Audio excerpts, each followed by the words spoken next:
Ini sambung dengan baru ni. Nabi SAW bersabda, riwayat daripada Abi Hurairah, Nabi SAW bersabda, bila kamu mendengar kokok bapa ayam, kokok ayam, fasalullaha min fadlih, maka mintalah dari Allah kurniaannya, limpah kurnianya, kerana dia nampak malaikat. Wa idza sami'tum nahiqal himar, bila kamu dengar rengkikan himar, keldai, maka berlindunglah kamu dengan Allah dari syaitan, kerana dia nampak syaitan. Dengan sanadnya Imam Bukhari meriwayatkan dari Jabir bin Abdullah, katanya Rasulullah sallallahu alaihi wasallam bersabda, bila tiba waktu malam, bila malam menjelma, ataupun bila kamu berada di petang hari, maka kamu tahanlah anak-anak kamu. Jadi jangan biarkan mereka keluar merayau-rayau, kerana syaitan berkeliaran pada waktu itu. Bila telah berlalu seketika dari waktu malam, maka lepaskanlah mereka dan kuncilah pintu-pintu dan sebutlah nama Allah, kerana syaitan tidak dapat membuka pintu yang dikunci.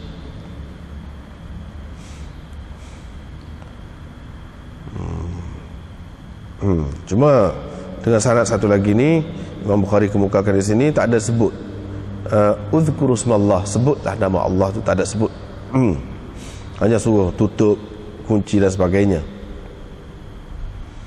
Dengan sanadnya Imam Bukhari meriwayatkan dari Abi Hurairah, dari Nabi SAW sabdanya, satu kumpulan dari Bani Israel telah pun hilang, lenyap, tidak diketahui apakah telah berlaku, yakni kepada kumpulan itu. Aku fikir tak ada lain melainkan tikus, kerana apabila diletakkan di hadapan tikus susu unta, dia tidak akan minum. Tetapi kalau diletakkan susu kambing ataupun biri-biri, dia akan minum. Saya pun ceritakan hadis ini kepada Ka'ab. Dia berkata, adakah engkau mendengar Nabi SAW mengatakannya? Menyebutnya begitu? Saya menjawab, ya. Dia pun berkali-kali bertanya saya.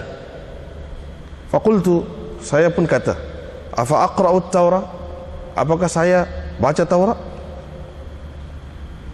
Atau adakah saya ni baca Taurat? Dengan sanadnya Imam Bukhari meriwayatkan dari Aisyah bahawa Nabi SAW bersabda tentang cicak Al-Fuwaisiq. Nabi SAW kata kepada cicak ni Al-Fuwaisiq, yakni binatang kecil yang mengganggu, merosakkan. Binatang kecil yang merosakkan, yang mengganggu, yang membahayakan.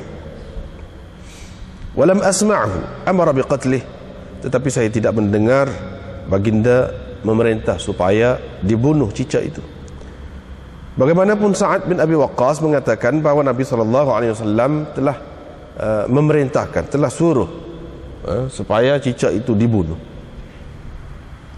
Dengan sanadnya Imam Bukhari meriwayatkan dari Ummi Syarik, dia menceritakan bahawa Nabi SAW menyuruhnya membunuh cicak. Dengan sanadnya Imam Bukhari meriwayatkan dari Aisyah, katanya Rasulullah SAW bersabda, bunuhlah dzat tufyatain, ular yang mempunyai dua jalur putih di atas belakangnya, kerana dia mencari mata ataupun penglihatan. Wa yusibul habal, dan dia ular itu ia menggugurkan kandungan.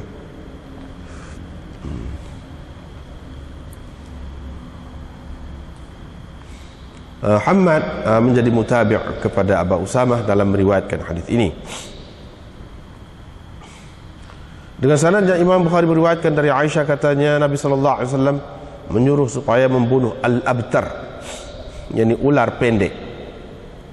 Ular pendek macam terputus ekornya. Waqala, dan dia berkata, innahu yusibul basar.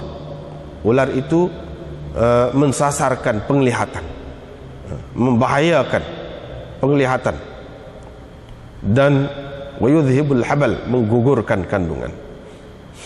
Riwayat daripada Ibnu Abi Mulaikah bahwa Ibnu Umar kana yaqtulul hayyat, dulu selalu membunuh ular.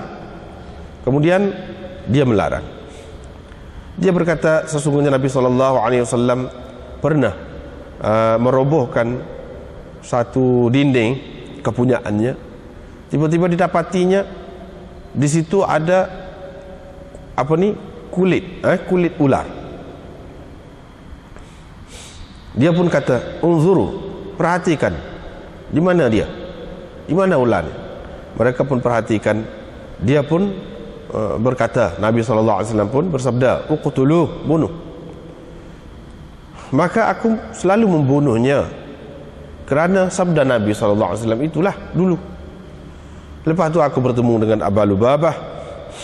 Dia menceritakan kepada bahwa Nabi SAW bersabda, jangan kamu bunuh al-jinnan, mana ular yang terdapat di dalam rumah yang merupakan jin, illa kulla abtar, kecuali setiap ular abtar yang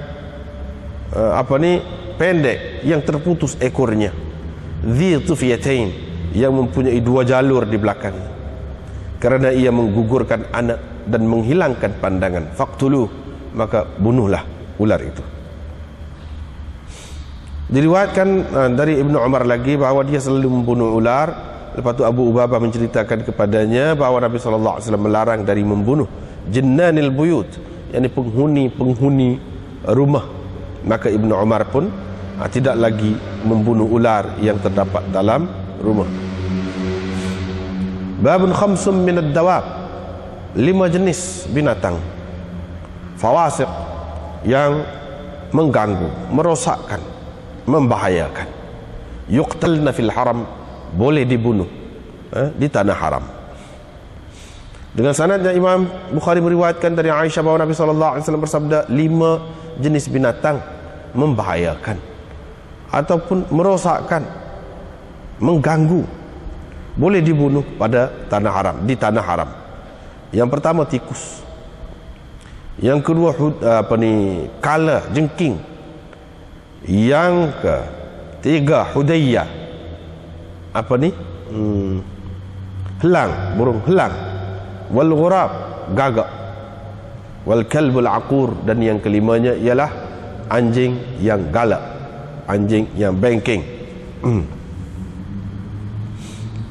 Diriwayatkan daripada Abdullah bin Umar bahawa Rasulullah SAW bersabda, seperti juga 5 jenis binatang, sesiapa membunuhnya ketika dia dalam keadaan memakai ihram, maka tidak menjadi apa-apa kesalahan kepadanya, yaitu jengking,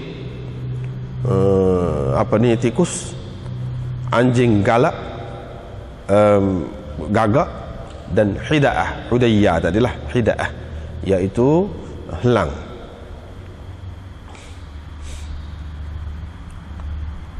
Kemudian riwayat daripada Jabir bin Abdullah, katanya dia memarfukkan hadis ini, maksudnya dia mengatakan Nabi SAW lah yang kata begini, khammirul aniyah, tutupkan bekas-bekas, tutupkan bekas kamu. Wa aukul asqiyah, dan ikatkan mulut gereba. Wajiful abwab, dan kunci pintu, kunci pintu-pintu. Waqfutu ataupun waqfitu sibyanakum indal masa, tahanlah, kawallah, jagalah anak-anak kamu di waktu petang, kerana jin berkeliaran, jin berkeliaran dan menculik. Wa khatfatan, jin berkeliaran dan menculik budak-budak pada masa itu. Wa atfi'u al-masabih 'inda ar-ruqad, dan padamkan lampu-lampu pada ketika tidur ataupun pelita pada ketika tidur. Fa innal fuwaisiqah, kerana binatang kecil yang jahat, yang membahayakan, boleh jadi akan menyeret fatilah, sumbu akan mungkin binatang kecil seperti tikus menyeret sumbu pelita, fa ahraqat, sehingga menyebabkan jadi terbakar penghuni rumah itu. Dalam riwayat Ibnu Jurayj dan Habib dari Atha, dia kata lisyayatin, fa inna lisyayatin, bukan fa inna lil jin. Tadi jin disebut, ini disebut asyayatin. Diriwayatkan dari Abdullah, katanya kami pernah bersama Nabi SAW dalam satu gua, maka turun ayat ini, wal mursalati urfa. Kami menerima ayat itu dari mulut Nabi SAW, yakni baru menerima ayat itu dari mulut Nabi SAW, tiba-tiba keluar seekor ular dari lubangnya. Fabtadarnaha, kami pun bersegera mengejarnya, kami kejar untuk membunuhnya, tetapi ular itu telah mendahului kami, yakni cepat menghilangkan diri, cepat menghilang. Fasabaqatna, cepat menghilang. Fadakhalat, masuk ke dalam lubang dia.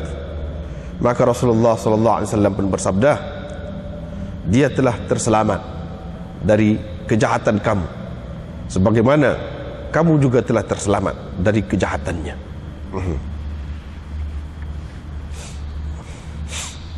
Diriwayatkan dari Abdullah seperti itu juga, kata dia, wa inna lana talaqqaha, cuma lafaz begini, kami baru saja menerima ayat itu dari Nabi SAW, dari mulut Nabi SAW, masih basah-basah lagi, mana masih segar lagi ayat itu.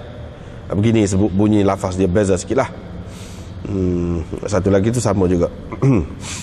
Diriwayatkan dari Ibnu Umar bahwa Nabi SAW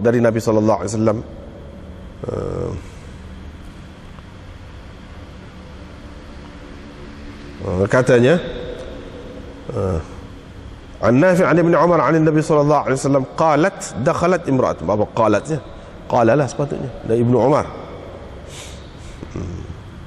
dakhalat imra'atun an-nar, seorang perempuan telah masuk ke neraka, telah masuk ke dalam neraka kerana seekor kucing yang telah ditambatnya, dan dia tidak memberi makan kepadanya, tidak pula dia membiarkannya makan sendiri, mencari makanan dia, berupa khusyashil ard, binatang-binatang kecil yang melata di bumi. Satu lagi itu pun sama juga, isinya sama juga. Diriwayatkan dari Abi Hurairah bahwa Rasulullah SAW bersabda, ada salah seorang nabi singgah di bawah satu pokok. Tiba-tiba dia disengat oleh semut. Dia pun, Nabi itu pun memerintahkan supaya dikerjakan. Fa amara bi jahazi, Nabi itu memerintahkan supaya dikerjakan tempat tadi, ataupun satu mana. Satu lagi, Nabi itu memerintahkan supaya tempat duduk dia tu diangkat. Itu jahaz, itu boleh juga dengan makna tempat dia duduk tu, hamparan dia ke apa ke, yang dia hampa tikar ke apa ke, supaya diangkatkan.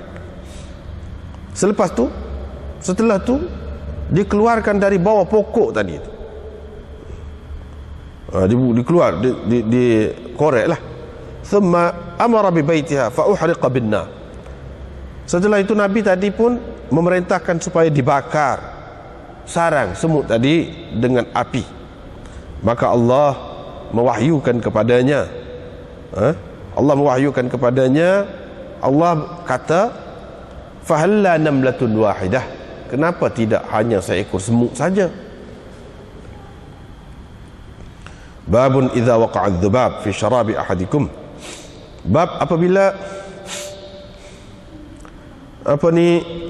lalat jatuh dalam minuman seseorang dari kamu, maka hendaklah dia menyelamkannya, selam dia dalam minuman itu, kerana pada salah satu dari dua sayapnya itu ada racun, ada penyakit, yakni racun yang boleh membawa penyakit. Wa fil ukhra, dan pada yang sebelah lagi itu ada penawar.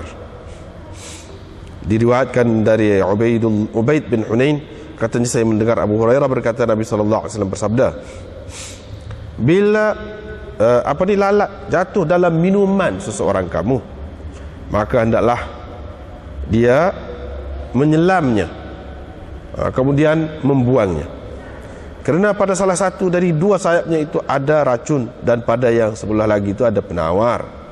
Diriwayatkan dari Abi Hurairah dari Rasulullah SAW sabdanya, diampunkan kepada seorang perempuan pelacur yang lalu dekat seekor anjing yang berada di dekatlah di kepala lelaki itu, di kepala telaga. Maksud di kepala telaga itu dekat telaga, di tepi telaga. Perempuan pelacur tadi lalu dekat seekor anjing yang berada di tepi telaga, sedang tercungap-cungap anjing itu. Qala, kata perawi, kada yaqtuluhu al-'atash, anjing itu hampir mati kerana dahaga, hampir dibunuh dahaga, yakni hampir matilah. Perempuan itu pun memecat khuf dia dan mengikatnya dengan kain kelubung dia. Dia pun keluarkan air untuk anjing itu dari telaga tadi. Faghfira lahu bidzalik, faghfira laha bidzalik, maka diampunkan kepada perempuan itu kerana perbuatan dia tadi.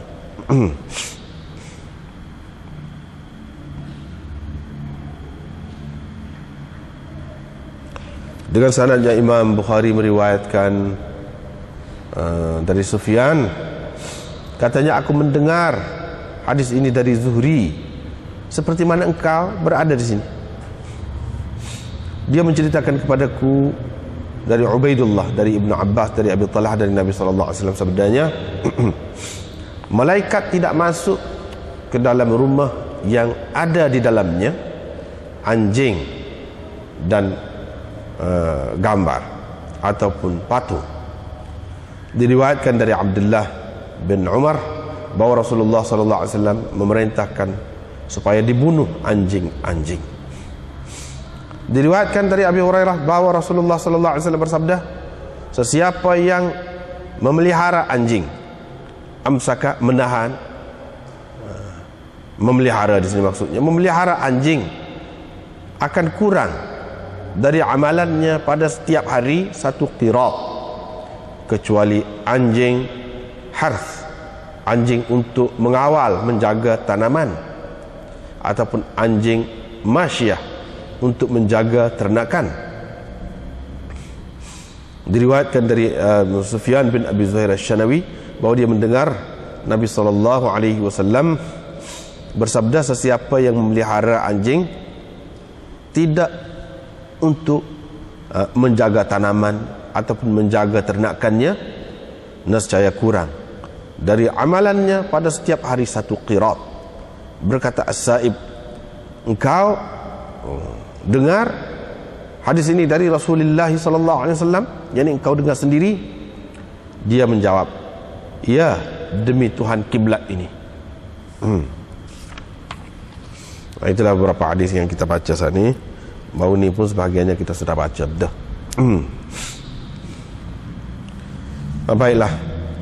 Di sini yang pertama mula-mula kita baca malam ni hadis dari Abi Hurairah. Nabi SAW kata, kalau dengar ayam tu berkokok,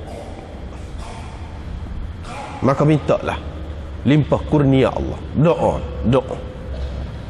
Doalah kepada Allah, minta limpah kurnia dia. Kalau dengar pula himar, rengkikan himar, maka berlindunglah dengan Allah. Ni hadis ni berkenaan dengan ayat ni. Sebenarnya selain daripada hadis ini berkenaan dengan ayat ni, macam ada kelebihan lah juga. Tak ada hadis lain hak sahih. Hak ni saja hak sahih. Hak lain lagi banyak dalam kitab-kitab hadis maudhu' banyak lah, terutamanya ayat putih. Apa tahu kena ayat putih? Banyak benar lah. Sesiapa yang perah ayat putih, misalnya di antaranya akan terselamat dia dan jiran dia, 10 buah rumah sekeliling rumah dia akan terselamat daripada apa dia? Daripada syaitan, daripada tukang sihir dan sebagainya. Ada sebut hadis-hadis umpama itu. Sesiapa yang perak ayam bapak hak putih, apa ni, ayam bapak hak putih itu adalah kekasihku, kekasih Tuhan. Disebutkan begitu. Dan jangan maki ayam, macam-macam lah ada sebut.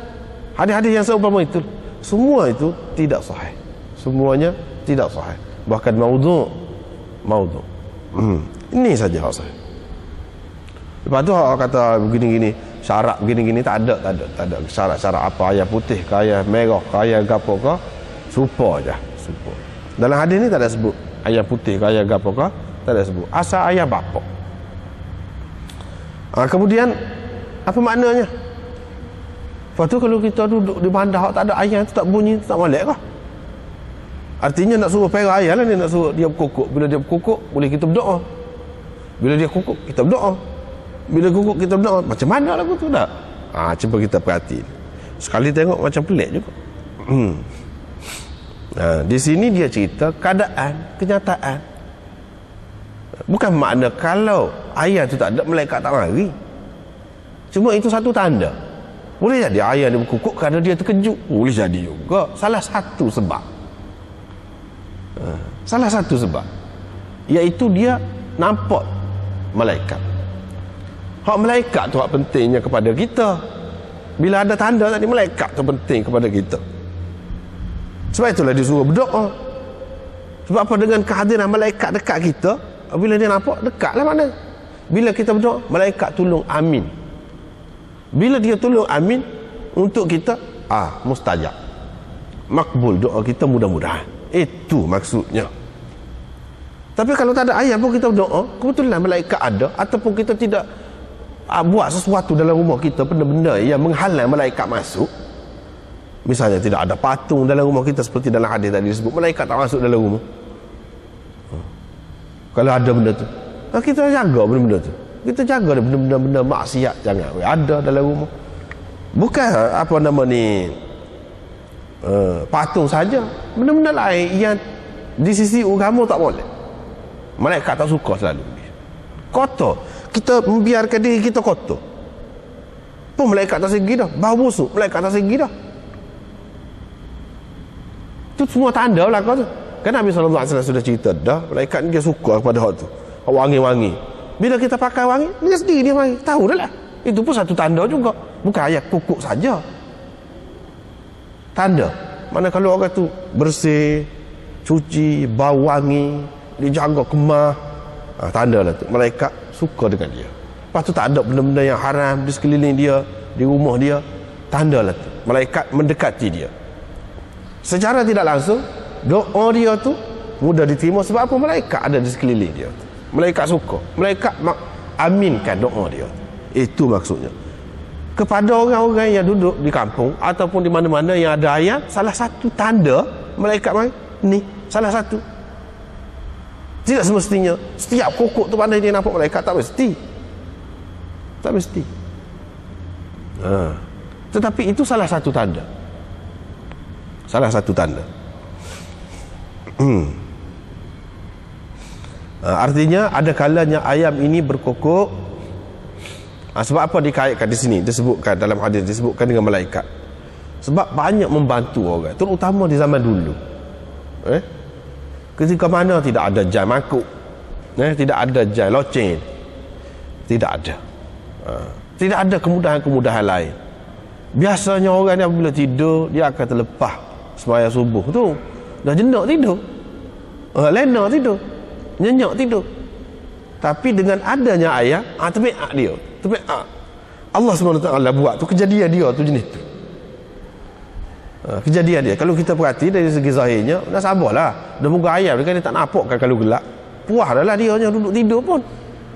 Jadi kalau berasa tak cerah tu ataupun kadar selama tu kira-kiranya mengikut fitrah dia lah, mengikut kejadian Allah SWT buat tu, daripada kecil lagi mak dia duduk ajar, ayah dia duduk ajar, hak sekeliling dia duduk ajar, kira-kiranya dalam masa beberapa jam nak subuh-subuh dah lah, nak cerah, dia kukuk lah, berkukuk lah. Tetapi kepada orang Islam bergunanya, hak ni kukuk ni tidak nanti orang Islam ada, tidak orang Islam, orang kafir pun kukuk petula juga tu.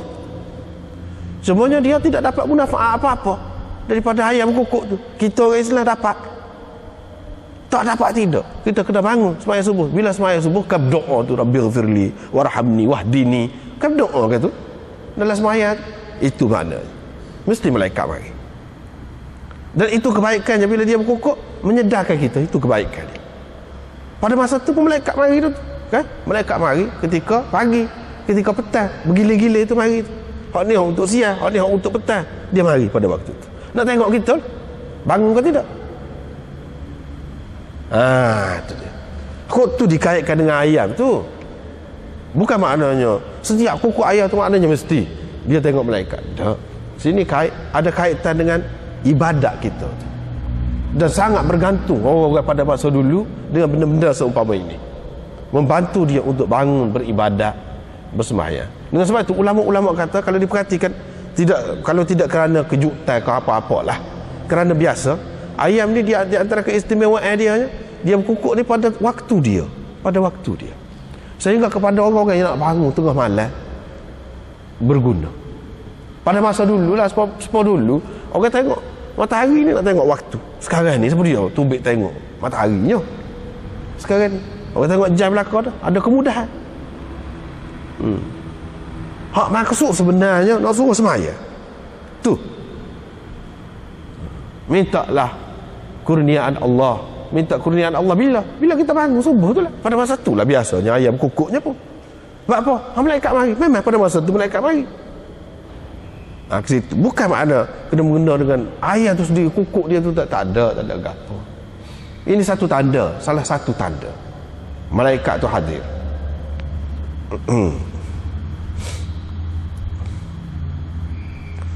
Tidak ada di sini makna kita mesti kena pelihara ayam, kalau ada kelebihan pelihara ayam, tak ada apa. Tak ada apa. Itu sebagai satu tanda. Kalau kita sudah ada jam, kita boleh kunci jam tu, bangun pagi pun kita dapat juga malaikat mari juga. Dapat juga kelebihannya bila kita berdoa, malaikat amin juga. Serupa tu lah ya, tak ada ayam pun. Gitu maksudnya. Apa kita juga himar, pada cari himar pun tak ada sini. Tak ada catat kau. Ini salah satu tanda. Semua tak ada juga. Maknanya syaitan ni dia ada kesesuaian benda-benda ataupun keadaan-keadaan suasana yang sesuai dengan dia. Malaikat pun begitu juga. Di antara yang sesuai dengan dia iaitu bunyi kaldai. Pasal bunyi dia huduh, bunyi dia tu teruk. Sebab itulah dalam Quran kata inna ankaral aswat la sautul hamir. Suara yang paling huduh ialah suara himar, kaldai. Bunyi dia tu huduh. Bunyi dia tu huduh. Tidak seperti ayam, bunyi dia tu molek. Syaitan ni maknanya panggilan dia tu tak molek. Dia sesuai lah dengan panggilan-panggilan yang huduh yang tak molek tu. Ayam ni sesuai dengan malaikat. Kokok dia tu molek. Kokok dia tu pada masa yang berguna kepada orang untuk beribadat.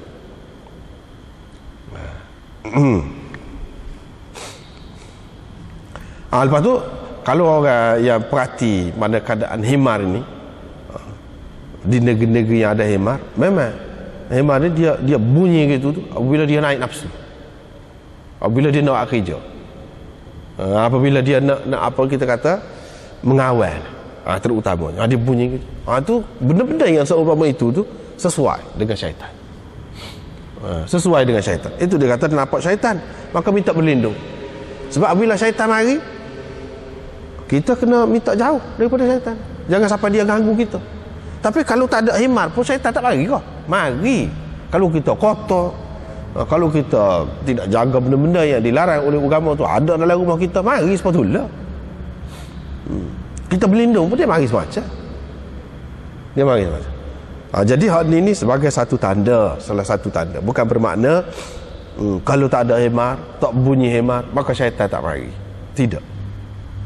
Disebutkan dalam hadis ni kerana ada kesesuaian. Syaitan tu suara dia, bunyi dia, seruan dia tak molek, tak sedap dia dengar. Dia alah kau tak molek, alah kau uduh, alah kau tak molek, itu syaitan. Hak sebenarnya, hakikat dia. Hak dia hias kepada orang jadi comel tu cerita lain hak tu. Kita berasa comel tu. Tapi hakikat dia tidak comel. Kalau nak kira sebab bunyi tak? Bunyi keldai lah. Huduh, tak comel. Malaikat pula sesuai dengan yang comel-comel. Itu maksudnya. Seterusnya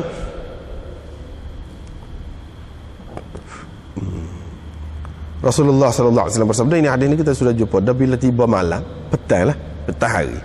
Aw amsaitum, apabila kamu berada di waktu petang, dekat maghrib tu. Masa maghrib tu lah. Maka tahan dak anak-anak kamu. Kalau hak tak ada rumah, panggil, cari. Biar duduk di rumah. Kerana syaitan berkeliaran pada masa tu. Berkeliaran pada masa tu.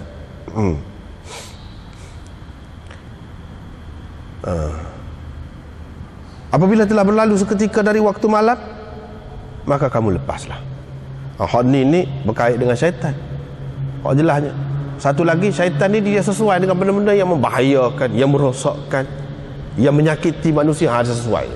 Sebab pada masa tu binatang-binatang yang tidak berjalan pada waktu siang, dia mula nak keluar. Lepas tu anak kita dia tak kerti. Tengok dia jeking kan, maka dia pegang. Tengok binatang-binatang apa-apa kau, dia pegang. Ular kau, tak ada pasal, kena patut. Pada masa tu lah. Mula nak keluar. Binatang-binatang, berapa banyak jenis binatang yang pada waktu siang ia tidak muncul. Pada waktu petang, baru dia nak muncul. Itu dari segi hak zahir. Hak di sebalik tu, dia sesuai lah. Benda-benda tu bahaya kepada manusia. Anak-anak manusia tak erti benda tu. Kalau orang tua dia erti, dia faham benda ni menegah apa bahaya ke tidak. Kalau benda-benda zahir, sesuai, masa yang sesuai dengan syaitan. Syaitan pun berkeliaran, gaduh juga dia, sibuk juga sana kemari. Sebab itu biasanya kalau orang hilang, budak-budak hilang pada masa ni. Pada masa ni orang kata kena susuk katu tu pada masa ni. Colek tadi tu, susuk katu tu pada masa ni lah berlaku. Bermula pada masa ni. Sebab tu dia suruh tahan. Jangan biarkan, lepaskan anak tu berjalan kat sini. Sebab syaitan ni ada juga, dia ni kalau budak-budak dia suka budak-budak. Kalau orang tua dia tak berani. Dia tak berani. Sebab dia ni pun jenis jahat lah, jenis binatang lemah. Hak lemah. Hak lemah dia je lah. Dia nak ada kerja juga lah. Nak ada kerja. Dia nak kena orang, menyusah orang. Gitu je lah.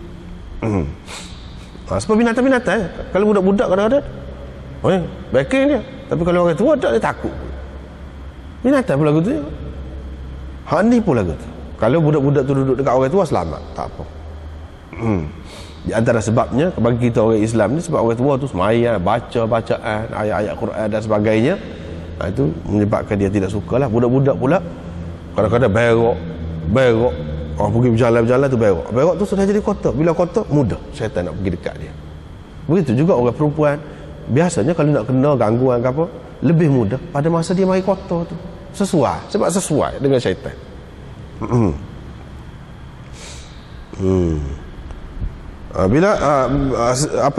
Bila seketika dari waktu malam itu berlalu, tak apa, lepas.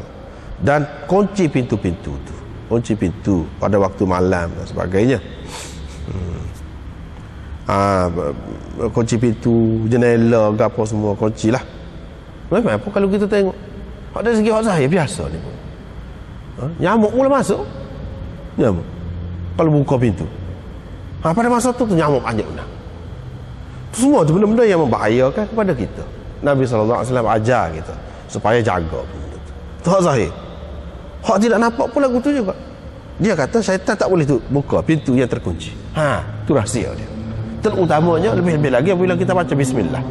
Bismillahirrahmanirrahim. Tutup. Tak boleh. Ada di antara ulama mengatakan di sini kerana khasiyah bismillahirrahmanirrahim. Tak boleh masuk. Kalau tidak dia boleh masuk. Dia boleh masuk. Ada juga dalam riwayat dia kata tak ada sebut bismillah, tutup saja. Memang setara tu. Hak jenis-jenis khianat, hak jenis-jenis setara tu dia tak boleh buka pintu. Cukup dah lah sekadar tu. Dengan kunci dia tak boleh buka. Tapi ada juga yang mampu buka. Hak ni dia nak cerita ni hak biasa-biasa. Hak mengganggu budak-budak gapo semua ni. Seterusnya ni cerita hak lain ni. Ini berkenaan dengan kejadian belaka, kejadian makhluk belaka ni. Kejadian makhluk syaitan, jin. Seterusnya Nabi SAW menceritakan iaitu satu umat dari Bani Israel, satu kumpulan besarlah dari Bani Israel telah hilang, lenyap, tak tahu pergi ke mana. Mula ada, lepas tu tak ada. Pergi mana pokok ni? Tak tahu. Jadi gana. Nabi SAW kata, aku fikir tak ada lain dah. Tikus kata dia. Tikus. Apa? Tikus ni kalau kita bui susu unta, tak sih. Tak minum dia. Padahal dia beri susu. Tapi kalau kita beri susu kambing, dia minum. Itu rahsia. Sebab apa? Bani Israel dia haram susu unta kepada mereka. Tak boleh minum susu unta. Tapi kalau susu lain boleh. Hak ni hak Bani Israel, hak hilang ni, Nabi SAW kata telah dimasahkan. Orang panggil masah. Telah ditukar kejadian mereka, rupa mereka tu jadi tikus. Asalnya orang, tapi kerana perangai tak boleh teruk sangat, Allah SWT tak kenal. Ni cerita sampai dulu. Allah SWT boleh menghukum salah satunya dengan cara dimasahkan, ditukar rupa.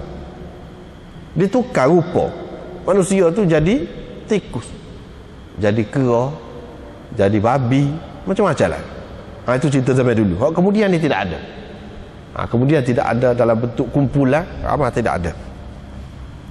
Dengan berkat doa Nabi SAW, Nabi minta supaya umat dia ni tidak jadi gitu. Allah SWT terima.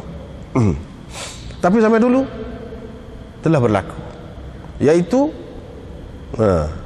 tetapi Nabi SAW, la uraha illa al-far, aku fikir tak ada lain, tikus.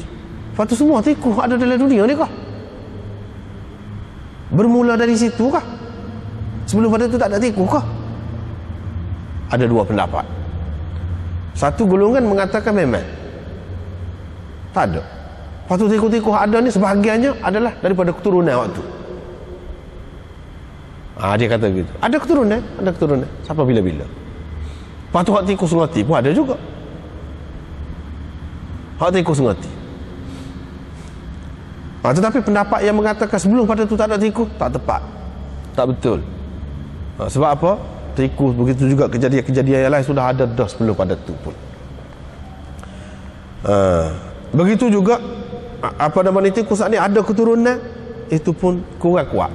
Sebab berdasarkan hadis yang sahih, ada disebutkan bahawa hak dimasahkan ini, sama ada jadi babi, kau jadi kau jadi gapo, dia tak ada keturunan, dia mati sekat tu, mati waktu tak ada. Gitu ceritanya. Hak tu lebih kemas lagi. Walau bagaimanapun ada juga tu pengaruh kesan-kesan tu. Kesan-kesan. Jadi tikus hak tak minum susu ni, susu unta ni, tikus zaman bila? Bagi orang yang mengatakan tikus ni pun ada keturunan tu juga. Sebab apa? Dia kata tak minum. Tetapi ini hak Nabi SAW rasa je, aku fikir tak ada lain dah, tikus. Dia kata jadi tikus. Tetapi ini sebab itulah di luar ni kita ni tengok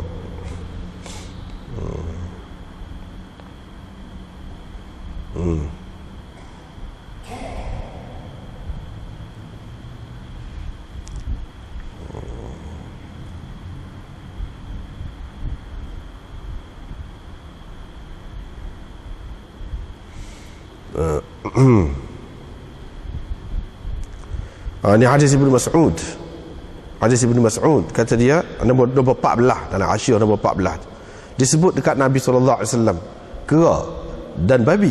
Maka dia kata innallaha lam yaj'al lil maskhi naslan wala aqiban.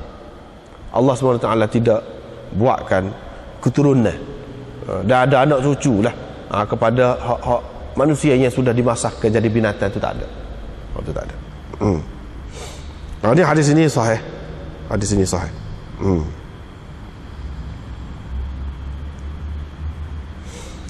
Jadi dalam bentuk tikus itu, sebab dia tengok tikus ni, tikus dia tak minum susu unta. Sebab itu Nabi SAW kiaskan, kira-kiranya kalau berdasarkan tak minum susu ni, apa dia? Binatang hak tak minum susu unta, iaitu tikus. Bermakna hak lenyap dulu tu Bani Israel, sebahagian daripada Bani Israel yang lenyap tu, boleh jadilah kira-kiranya telah dijadikan tikus. Sebab Allah SWT boleh memasahkan rupa manusia ni bukan dengan kera dan babi saja, macam-macam boleh bertukar rupa dalam hak lain. Hak ni kias dia saja. Setengah ulama kata kias dia, setengah ulama kata tidak, memang betul lagu ni. Tetapi jadi tikus. Lepas tu tikus-tikus hak kemudian ni pun terikut-ikut lah kira-kira, terikut-ikut, terpengaruh dengan hak tu. Terpengaruh dengan hak tu.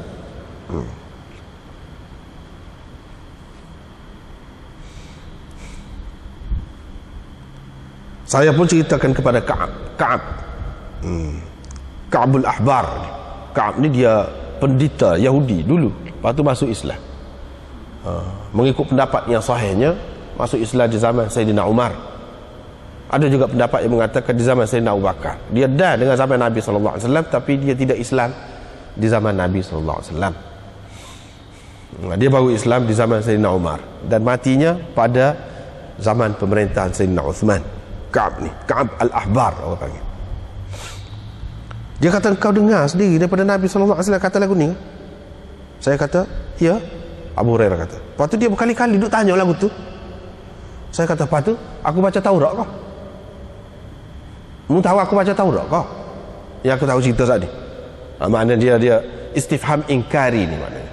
Aku tak baca Taurat. Mana kalau aku tahu tu, aku dengar ni pada Nabi SAW. Kalau Nabi aku cerita, aku tak baca Taurat. Kalau ada dalam Taurat mu tak tahu, maknanya gitu. Kamu lah lebih tahu. Jadi Ka'ab tanya lagu ni, adakah engkau dengar? Apakah maknanya? Apakah makna dia tahu dalam Taurat tu ada? Maknanya heran dia terkejutlah bila Abu Hurairah cerita lagu ni. Nabi SAW cerita ada sebahagian daripada Bani Israel itu telah dimasahkan menjadi apa nama ni? Tikus. Terkejutlah dia. Waktu dia berkali-kali tanya. Jadi sebagai satu mukjizat lah kiranya, dan Nabi SAW ni tak belajar Taurat, tak baca Taurat, tapi boleh tahu. Itu makna terkejut dia, dan berulang kali tanya tu. Ataupun ada juga ulama yang mengatakan dia terkejut tu maknanya dia tidak tahu. Dalam Taurat pun tak ada sebut juga, dia pun tidak tahu, tapi dia nak pastilah. Kalau dengar daripada Rasulullah SAW kata, boleh jadi, boleh diterima. Itu maksudnya. Boleh jadi dia tahu, tidak ada yang dimasahkan menjadi tikus, hanya jadi benda lain yang dia tahu. Hak ni Nabi SAW ada cerita, jadi benda baru lah kepada dia. Boleh jadi juga.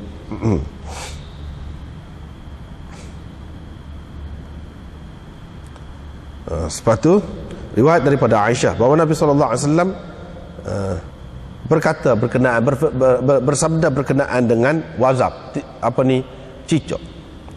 Al-fuwaisiq, dia kata binatang kecil yang mengganggu, yang membahayakan, yang merosakkan, itu makna fuwaisiq, yang jahat. Kalau orang agak jahat, fasik, jahat. Tapi Aisyah kata, saya tak ada dengar dia suruh bunuh. Lepas tu hak kata siapa dia bunuh cicak ni boleh pala sikit-sikit, itu tak ada dah. Tu lebih dah tu. Waktu tu di sini ada Nabi SAW, Sa'ad bin Abi Waqqas dan Ummu Syarik cerita memang Nabi suruh bunuh. Tapi bukan hak ni saja suruh bunuh, setiap mana boleh kita bunuh. Setiap benda yang membahayakan kita, yang mengganggu kita, manusia ni terhormat lebih. Hak tu kejadian Allah SWT juga. Kita tak boleh makan, tapi kita boleh bunuh dia saja. Lipah kok. Kita nak sembuh, lipah tu biar mampu. Pasal apa? Pasal dia bahaya. Walaupun tak ada sebut di sini. Ini isyarat belakang, isyarat. Iaitu boleh kita bunuh. kejadian-kejadian Allah SWT ni yang kiranya membahayakan kita, bahayakan kesihatan kita, bahaya kepada makan minum kita. Dia pergi makan apa bawa penyakit, boleh kita bunuh. Bukan cicak saja, selain daripada cicak ni berak apa mengganggu, menyusahkan. Walaupun kecil, kita nak berhari-hari lari nusuk.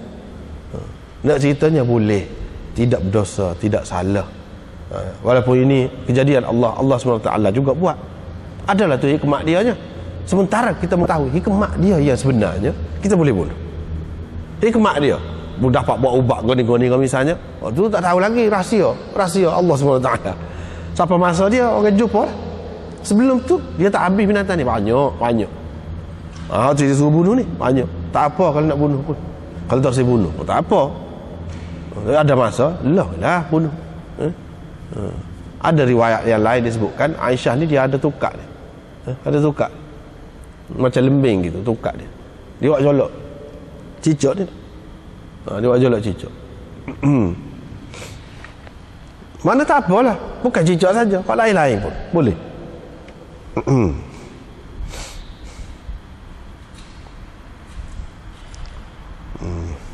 Lepas tu suruh bunuh ular. Baru ni lah jumpa dah.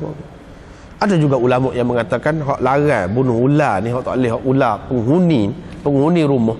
Yang dimaksudkan dengan penghuni rumah tu, dia sebut, ulama-ulama sebutkan dalam kitab-kitab dululah, ular tu putih tu berkilat macam perak. Lepas tu bila dia berjalan, dia tidak gelelok-gelelok. Itu tanda kalau jumpa lagu tu,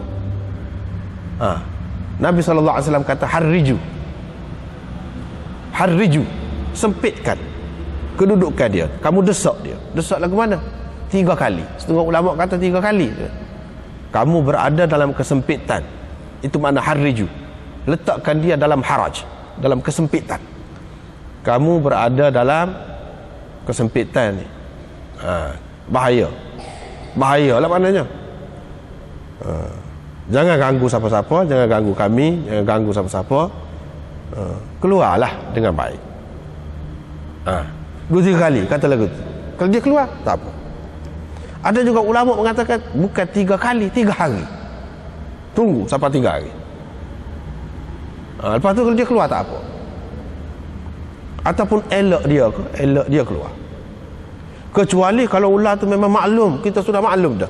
Di sini maksudnya Nabi SAW kata ular yang ada jalur putih atas belakang dia.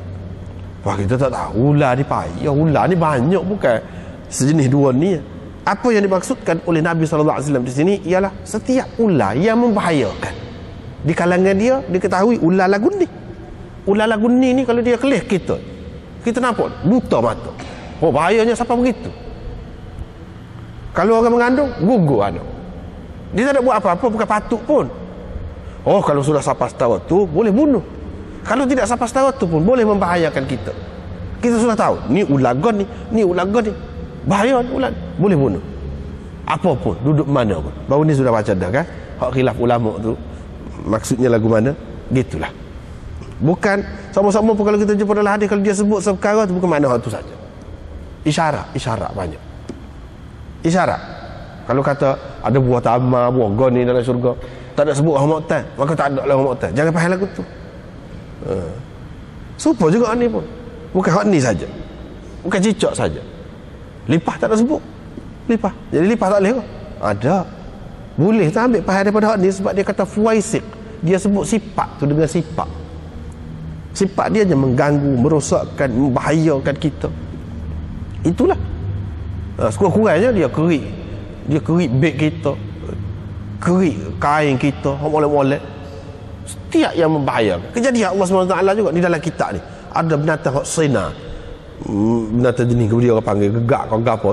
Bahaya tu, tebuk kita. Kita boleh bunuh dia. Kalau ada, pecek. Tak apa. Kejadian Allah SWT. Ada hikmat dia. Tak tahu lagi, habis ya, tak tahu. Sementara kita jumpa hikmat tu, gitulah, pecek dia. Mati, tak apa. Sebab apa? Dia membahayakan kita. Apa-apalah. Tidak nanti hak ni saja. Lepas tu hak ni abah-lubah ni sudah jumpa dah. Seterusnya 5 jenis binatang. 5 jenis binatang yang membahayakan, merosakkan dan mengganggu, boleh dibunuh dalam tanah haram. Dalam tanah tidak haram, lebih-lebih lagi lah kau boleh bunuh lah. Pas 5 perkara ni ya. Tak, pas 5 perkara ni kita tak apa jumpa ni tempat kita ni. Sebahagiannya tak jumpa. Gagak, oh jarang sekali nampak. Jarang. Apa nama ni? Bulan tu tak nampak sini. Jarang benar nampak. Bulan. Lepas tu apa makna? Maksudnya sebab tadi 5 perkara biasa di kalangan dia, ditemui di kalangan dia. Kalau di kalangan kita ada benda lain, tu pun termasuk juga. Tak apa. Kalau di kalangan kita ada benda lain, tu pun termasuk juga. Tak apa juga. Tak apa juga. Ini yang disebutkan yang biasa, iaitu tikus, kala, jengking, hudayyah, helang. Helang tu tak ada. Kalau di negeri-negeri, setengah-setengah negeri tu, orang bawa makanan, tahu-tahu kena sambar ke dia. Cepat, tak khabar mari. Anak sendiri pun pernah pengalaman, ada pengalaman. Beli daging, bawa tahu-tahu, mari di belakang, ambil ke dia. Daging habis licin. Cepat mari. Itu helang, burung helang. Di negeri-negeri yang banyak tu kan ganggu tu, tak kena gaya dia, kena kita cakar dia tu. Patut kita pula. Bahaya lah. Setara tu bahaya tu, tak apa kita bunuh, tak apa. Akrab pun lagu tu juga. Walaupun dia tidak sengat kita, kita nampak saja. Dia boleh mengancam kita, kita boleh bunuh. Walaupun dia tidak sengat kita, walaupun dia lari, kita boleh hambak dia. Boleh. Sakat mana boleh lah. Wal kalbul aqur, dan anjing bengkeng, anjing galak. Anjing hak gila lebih-lebih lagi lah. Hak gila sebab bahaya dia tu. Anjing gila tu kekeh orang jadi menyalak. Anak sendiri pernah tengok pengalaman. Menyalak orang jadi menyalak. Bahaya dia, kuman dia. Hak gila. Jadi menyalak. Lepas tu dahaga. Mati. Siapa mati? Bahaya bisa dia. Sebab itu disebutkan al-kalbul aqur. Bukan semua kalbul aqur di sini. Lepas tu seperti itu jugalah. Dalam tanah haram, dalam keadaan pakai ihram, bunuh tak apa. Tidak kena bayar kafarat, tidak kena bayar fidyah, tidak ada jaza apa-apa, tak ada. Seterusnya ni suruh tutup bekas-bekas apa ni semua ni. Ini semua Nabi SAW suruh ni amar irsyadi belaka. Bukan amar memberi makna haram makanan itu jadi tak boleh makan dah kalau tak tudung. Dah. Amar irsyadi dengan maksud untuk kebaikan dunia kita. Kebaikan dunia kita. Begitulah hendaknya. Nabi SAW ni dia, sebab dia ni seperti bapak kita. Seperti ayah. Ayah ni ajar belaka benda kecil-kecil pun. Kalau nak kira padan dengan dia tu, pemimpin agung, hak lawan dengan dia, Kaisar Kisra, hak lawan dengan dia. Tak ada dah nak memikir benda-benda kecil-kecil ni kita kata. Tapi dah dia ayah cerita ni. Nak pakai kasut tu, getak dulu kasut. Takut-takut mana tahu takut ada katak puru ke dalam tu, boleh jadi kejutkan lah. Kalau tidak jeking pun. Begitu juga hak ni suruh tutup. Mana kalau tak tutup, cicak pergi, jilat masuk dalam tu, masuk dalam bocong tu, kita buat air kopi minum. Dah. Kalau tak tutup, itu kebaikan untuk kita. Bahaya dia pula sama mana. Apa ni, semut lagi, lipah, macam-macam. Ini maksud, ini orang panggil amar irsyadi.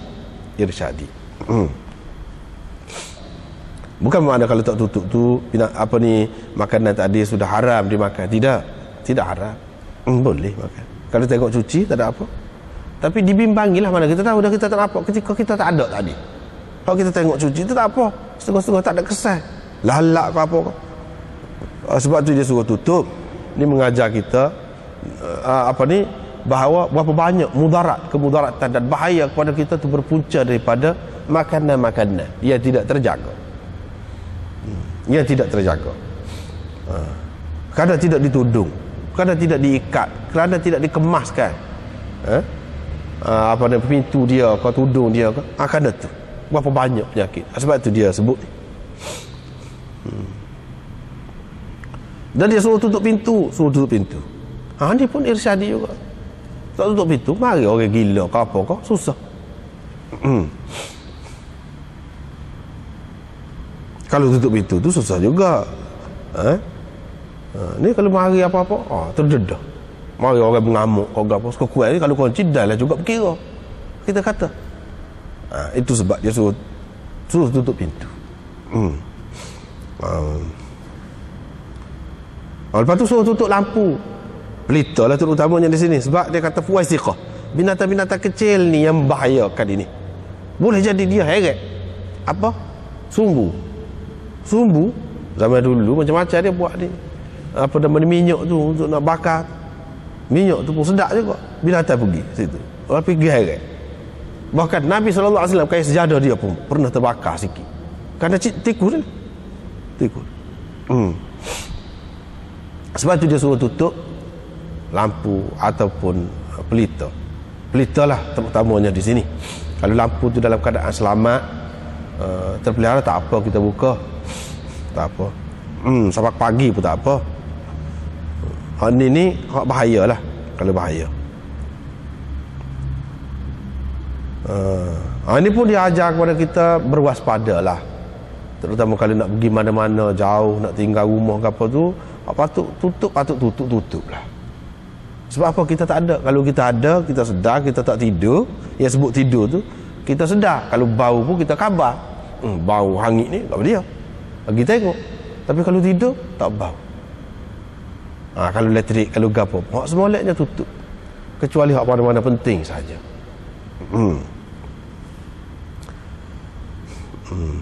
Benda-benda kecil-kecil lagu tu pun dia cerita. Seterusnya dia cerita ular pula ni.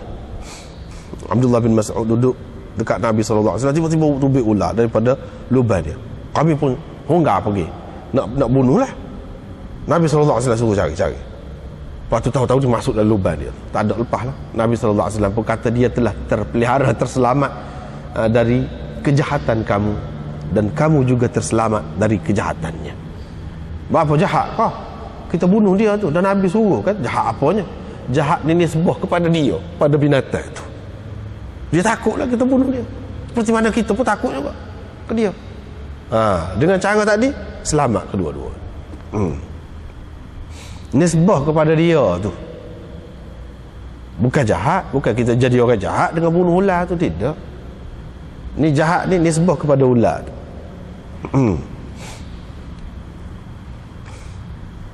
Seterusnya ni kucing pula. Ni masalah kau dia. Ni duk cerita pasal jin ni, duk cara ke jin ni. Lepas tu nak mari cerita kucing, cerita gini-gini. Pelik juga Bukhari dia kadang-kadang. Imam Bukhari nak cerita di sini, jin, syaitan ini dia boleh masuk, boleh berupa dalam macam-macam bentuk binatang. Boleh. Hak syaitan bukan binatang sendiri, bukan binatang tu hak asal, tidak. Dia boleh berupa jadi binatang tu, binatang-binatang tertentu. Boleh. Dan dia selalu gunakan binatang. Sebab tu Imam Bukhari sebut benda-benda ni. Jangan kita ingat kucing gini ni tak ada. Tak. Sebab itulah tempat-tempat yang beratu kan, kadang-kadang kita nampak gini, nampak kucing, nampak lembu, nampak apa-apa melintas. Orang-orang yang selalu dalam perjalanan kan, cerita kan, macam-macam nampak. Kadang-kadang terkejut. Itu semua gangguan dia lah. Gangguan dia. Bukannya lembu sebenar. Bukannya ini benda-benda ni sebenar. Gangguan syaitan, jin. Jadi kita kena ingat binatang-binatang ni pun dia ada peranan juga. Kadang-kadang syaitan guna dia, masuk dalam dia ke, melalui dia ke, menarik perhatian kita. Ataupun dia berupa terus. Bukan binatang itu sebenar dah, berupa saja, bayang-bayangan saja, menampakkan kepada kita. Sampai kita terkejut, lalu terbabas. Hak dia nak tu nak ganggu kita. Ada juga orang mati, kucing mari, lakoh tu jadi hidup. Bukan hidup, syaitan lah tu belakang tu. Sebab itu orang-orang tua dia beringat, jangan bagi binatang-binatang mari gapo, dia fikir benda-benda tu. Ada pengalaman dah. Orang yang ada pengalaman dah. Apa tu? Kalau kucing biasa, bapanya nak bergerak lagu tu nya. Ni tidak kucing biasa. Begitu juga ia disebutkan dalam anjing apa di sini. Tapi kalau kita tengok kucing, biasa kita kena anggap kucing lah dulu. Jangan segala-galanya jadi kita takut habis. Kita anggap kucing ni syaitan, kita pun berkah dia. Jangan bagi makan ke dia. Biar mati. Masuk neraka. Jangan kita mudah-mudah. Jadi dah tengok kucing dah, orang cerita kucing ni boleh, syaitan boleh berupa, jadi kita boleh lah buat lagu. Dah. Kucing tu satu kejadian lain. Hak syaitan berupa dia tu nak mengelirukan kita saja. Bukan sebenar kucing. Itu benda yang kita kena faham. Di sini kalau binatang tu kejadian, kita kena kira asal dia. Kucing. Kita kena ada kesiap belah, simpati kepada binatang-binatang pun. Orang yang tidak ada kesiap belah ni, siapa macam ni? Perempuan ni masuk neraka. Kucing. Dia ikat, dia tak boleh makan. Lepas tu dia tak biar. Kalau dia biar, kucing tu boleh cari makanan dia sendiri. Khusyashil ard, mana binatang-binatang kecil yang melata di bumi, seperti tikus, seperti macam-macam lagi lah. Hak kucing makan. Dia tak biarkan. Masuk neraka. Pasal apa? Janganlah pula kita terpengaruh. Tak duduk cerita pasal jin. Jin boleh berupa kucing, jin syaitan boleh berupa dalam binatang ni. Kita jadi takut. Tak boleh tengok binatang semua. Kita kata hatu ni. Jangan lagu tu. Itu maksud dia. Ada kalanya hak betul. Kalau hak betul tu jadi kenyayang pula kita buat ke dia lagu tu. Lepas tu ni apa dia cerita seorang Nabi ni, Nabi zaman dulu. Ada ulama mengatakan Nabi Sulaiman, ada ulama mengatakan Nabi lain lagi. Dia kena sengak ke semut, duduk bawah pokok kayu. Dia pun suruh orang siap ke, halih semua tempat duduk dia tadi tu. Lepas tu semua korek. Dia pun bakar habis. Sarai semut dalam tu, bakar habis. Allah SWT kata ke dia, tak kenal lah, kata, kenapa tidak seekor semut saja? Yang ni hak ketik tadi tu, apa tak cari hak tu saja? Mana cari hak tu lagu mana? Mana kita kena semut tu? Tidak ada kena supaya apa? Cuma gagak pun pening dah kita. Kalau mari 100 ekor mana so? Lepas tu tukar-tukar. Pas semut ni lagi halus lagi. Kalau pakai kantar pun kita tak boleh nak bezakan itu semut ni dengan semut ni. Payah tu. Apa dia Imam Bukhari nak cerita? Sesuatu yang membahayakan kita, yang merosakkan kita, yang mengancam kita, kita boleh musnahkan. Semua sekali pun tak apa. Ini perbuatan Nabi ni. Cuma kalau dia kira-kiranya Nabi kan, dia boleh kena kira. Boleh jadi kalau dia nak, dia tanya hak mana? Hak ketik aku tadi. Allah SWT boleh bagi tahu ke dia. Boleh lah kira-kiranya. Tapi bukan kesalahan dia bakar tak apa. Boleh jadi dalam syariat dia tak apa bakar. Lepas pada tu dia bunuh banyak. Itu pun tak apa. Cumanya sebab dia sebagai seorang Nabi, kalau dia bercermat lebih baik. Tapi tidak dikira itu pun sebagai kesalahan. Kalau kesalahan, siapa dosa, macam mana Nabi itu maksum? Nabi itu terpelihara, dia tak akan terbuat benda dosa. Ini tak ada dosa. Cuma kalau dia bercermat lebih baik. Itu Allah SWT kena terhadap Nabi-Nabi ni, dia cermat lebih baik. Kalau orang lain sudah tentulah seperti kita kata tadi, macam mana kita nak tahu semut yang mana yang gigit kita? Lepas tu hak lain-lain pun seperti tu juga. Hak ni yang gigit kita sekarang ni, akan datang kalau dia mari hak tu pula gigit kita, serupa je kalau tu kita ambil sembuh belakang, tak apa, boleh nak ceritanya, boleh. Bukan jin, syaitan lagu tu juga yang memudarat, yang membahayakan kita boleh buat lagu ni. Kau tidak ganggu kita, tapi dia duduk tempat tu, kita boleh bakar dia, pokok dia. Kita guna ilmu kita, bakar dia, tak apa. Tu dia nak. Waktu Imam Bukhari nak, walaupun cerita tentang semut, tapi ni dalam bab jin ni, dalam bab syaitan ni, dia nak cerita kot tu, boleh, tak apa. Pasal dia jenis jahat belakang, jenis jahat. Walaupun hak lain tak buat, pasal dia tak betulan dengan kita. Sepuluh semut tadi lah. Hak lain tu tak sengak kita, tak ketik kita, sebab tak betulan dengan kita. Kalau betul lah tu pun supaya tak ada semut kata tak dia tak ketik kita dah, dia memang jenis tu.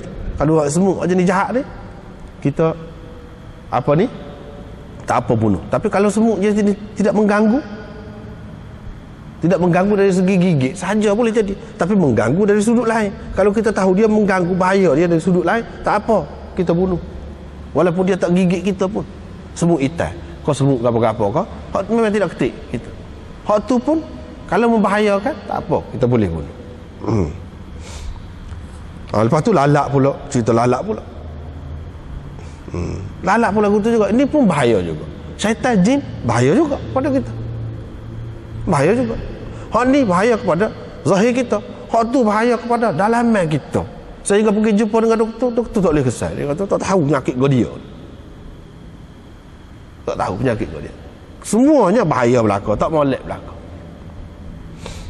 Tapi setiap yang Allah SWT buat ni ada hikmat dia. Dah tak molek belaka syaitan tu, buat kau dia, kita kata dia ada. Cuma antara kita tahu dengan tak tahu. Seperti lalak, Nabi SAW cerita, kita tahu. Kalau ada juga Nabi tak cerita pun, saintis, pengkaji cari, oh dia dapat rahsia ni. Tahu juga dengan cara lagu tu. Hak ni lalak ni, ada sebelah dia, sebelah sayap dia racun, sebelah sayap lagi ada penawar. Bahaya juga tu kalau kita tak tahu cara. Kalau kita tak tahu cara. Kalau kita tahu cara, kalau nak guna jugalah, dah tak ada air lain, minuman ni dia kata. Kalau bubur dah bukan minuman tu, selai dalam tu, tak ada makna tu. Kalau minuman ni cair dia boleh kita kucah-kucah dia pergi habis. Tapi kalau macam bubur ke nasi, tak perlu buat hak tu, apa ni, hak tempat kawasan hak kena tu sajalah. Hak ni kalau kita nak selai. Hak ni pun minuman je pun, minuman yang sejuk, bukan minuman panas. Ingat kamu ada bila sebut, dia ingat pada Tok Guru dulu sebut semasa belajar dulu. Dia kata ada benda-benda ni kadang-kadang kita tak jumpa dalam kitab, kita jumpa dengan Tok Guru, kata dia. Hak ni cari dalam kitab tak jumpa, kata dia. Bahawa hak boleh selai ni, selai dalam minuman yang sejuk. Biasa, tidak sejuk benar pun, sejuk biasa. Kalau minuman panas tidak, kau bahaya. Baik tak sah. Dia kata Tok Guru dia Maulana Husain Ahmad Madani cerita macam tu. Bukan semua minuman, tapi minuman yang sejuk.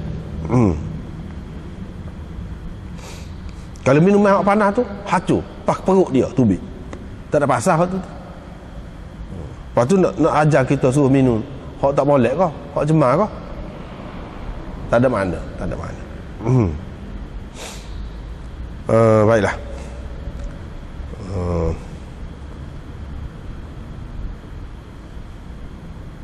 Lepas tu ada seorang perempuan yang lain pula. Perempuan ni dia dipelacur, lalu dekat anjing tu cungak-cungak dahaga, nak mati.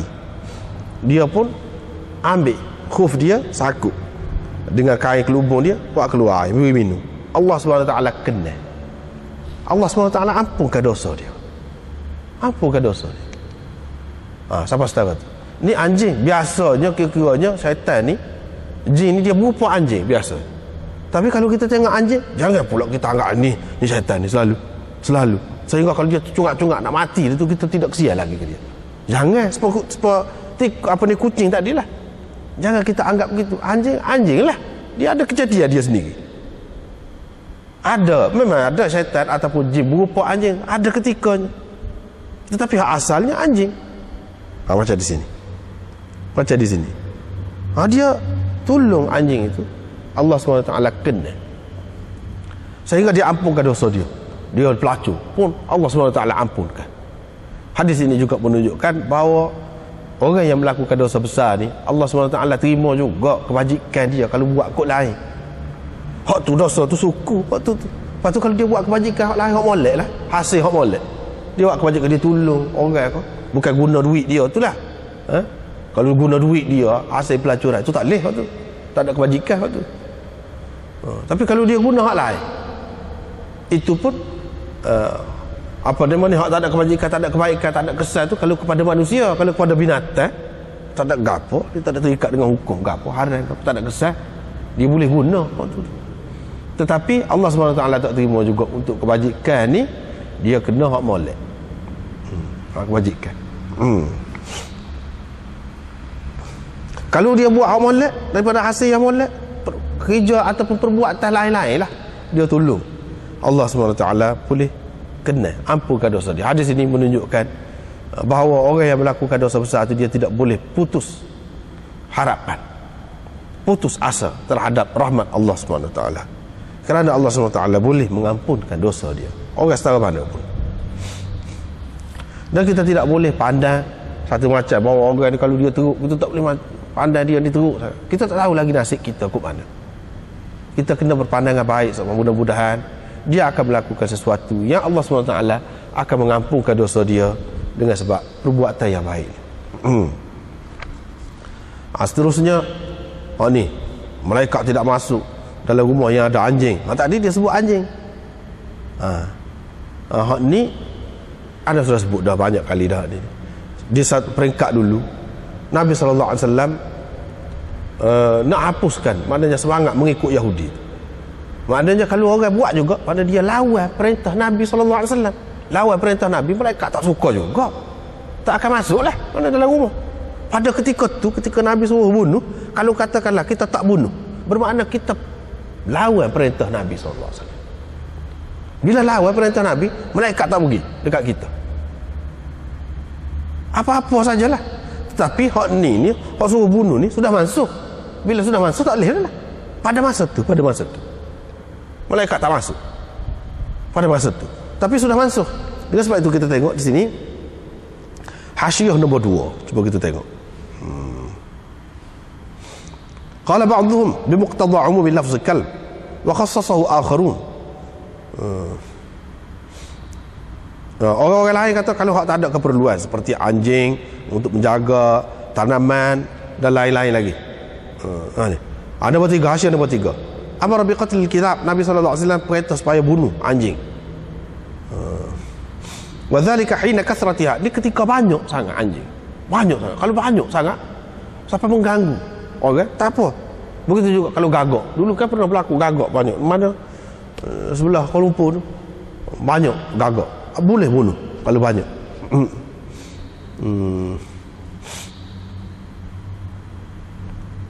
Wa ajma'u hada qala at-Tibi ajma'u ala qatl al-aqur. Ulama ijma' tentang boleh membunuh anjing yang galak.